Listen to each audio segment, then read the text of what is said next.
Kayo mga pinklawan, ang cute nyo no? Sarap nyong tirisin.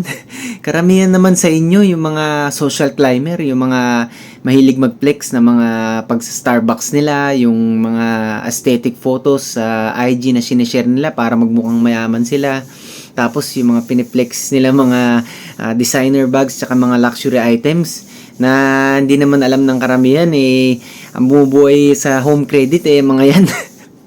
Paano hinuhulog-hulugan? Tapos yung mga binibili din mga luxury items yan, installment naman, hindi naman ma-cash. Kahit yung mga pagbili sa kotse, no? Yan, nagda-down payment yung mga yan, kaya nakakapag-contribute din sa traffic sa Metro Manila. Napakarami ng sasakyan kasi kahit walang pambayad, basta may pan-down yan, sige lang para may ma-flex din sa social media.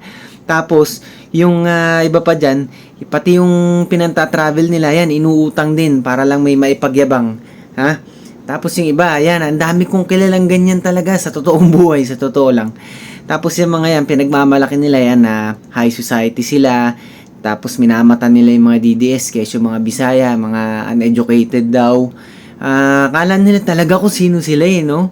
Na kung saan sila nag-graduate. Mga elitista talaga yung mentality yung gusto nila magmukhang mga high class talaga sila sa pa-English nila. Nakala nila hindi marunong makipagdebate yung mga DDS.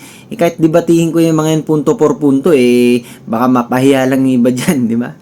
Kaya huwag kayong masyadong mayabang dyan sa mga pinklawan na yan.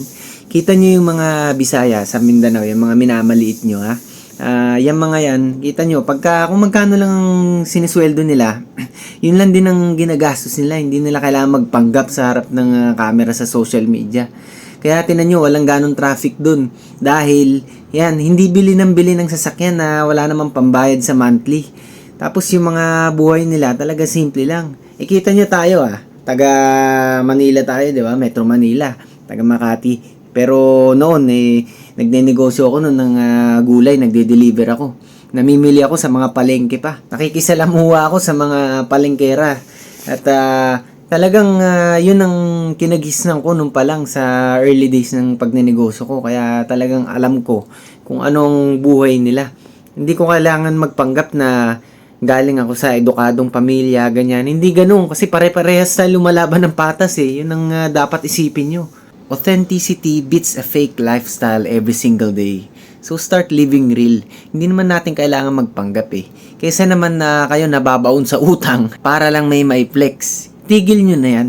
Tsaka wag nyo nang masyadong maliitin yung mga DDS. No? Instead, panahon ng mag-unite tayo for a common cause, common good na para sa pagangat ng bayan natin. Sa mga susunod na video natin, meron din tayong mga tatalakayin bilang isang mamayang Pilipino na DDS syempre, para makatulong sa mga ideas din. Yan ang dapat natin pinagtutuon ng pansin, hindi yung mamaliit ka, magsi-stereotype ka ng mga tao.